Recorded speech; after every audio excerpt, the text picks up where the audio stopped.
You open your eyes, and you're walking down a fluorescent corridor.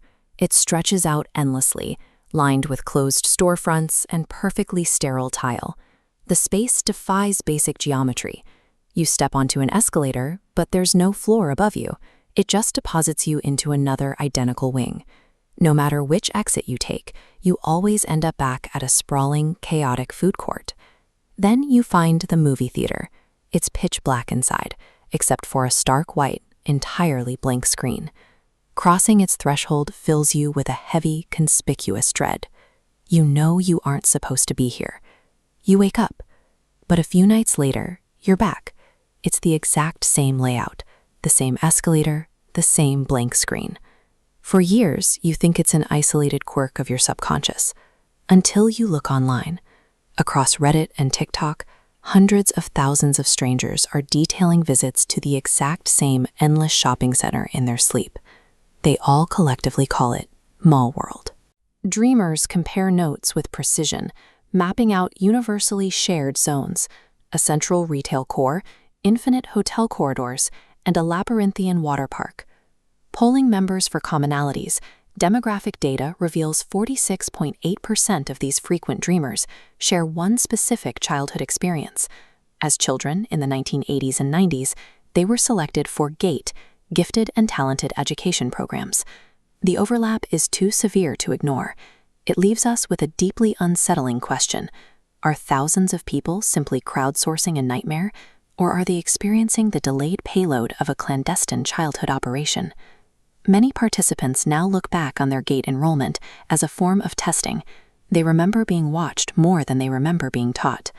Participants recall being pulled into separate trailers to watch strange black and white videos, identifying shapes in sealed boxes, or being handed small cups of a chalky pink liquid that no one could ever identify. Most alarming are the memories of mandatory hearing tests. Children were isolated in soundproofed rooms, handed heavy headphones, and subjected to strange, warbling audio frequencies. Those descriptions match the exact auditory profiles of hemisync technology. That's the binaural audio system heavily utilized in the CIA's declassified gateway process and the Army's Stargate project, initiatives built to induce altered states of consciousness. This produces a chilling espionage theory within the community. The public school gifted program was actually a domestic front to identify, test, and condition children for remote viewing and psychic abilities.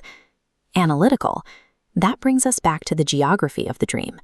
If these students were being conditioned, the physical layout of Mall World perfectly mirrors classic trigger architecture used in psychological operations. The infinitely looping escalators, the heavily mirrored rooms, and those dark, sound-isolated movie theaters are tactically designed to disorient the brain's spatial awareness, leaving the subconscious vulnerable to suggestion. Some believe this makes the mall a higher-dimensional containment trap.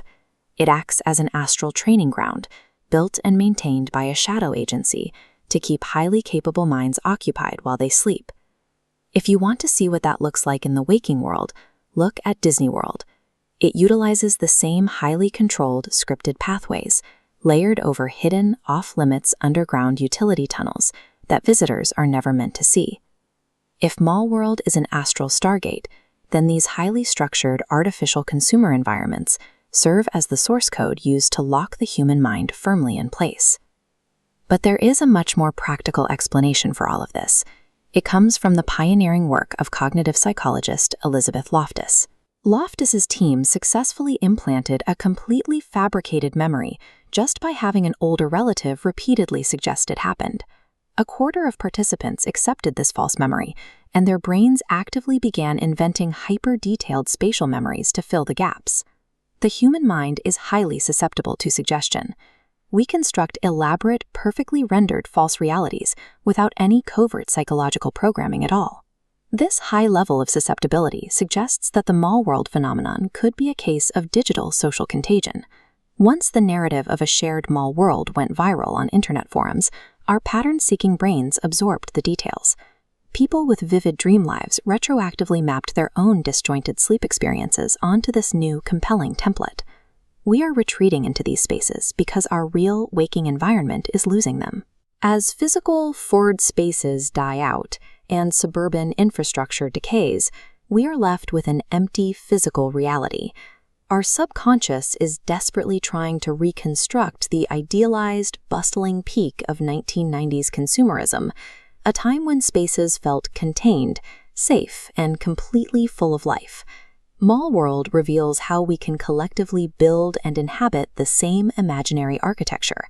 It shows that shared memories and digital folklore can construct a landscape far more persistent than the real malls left behind in the waking world.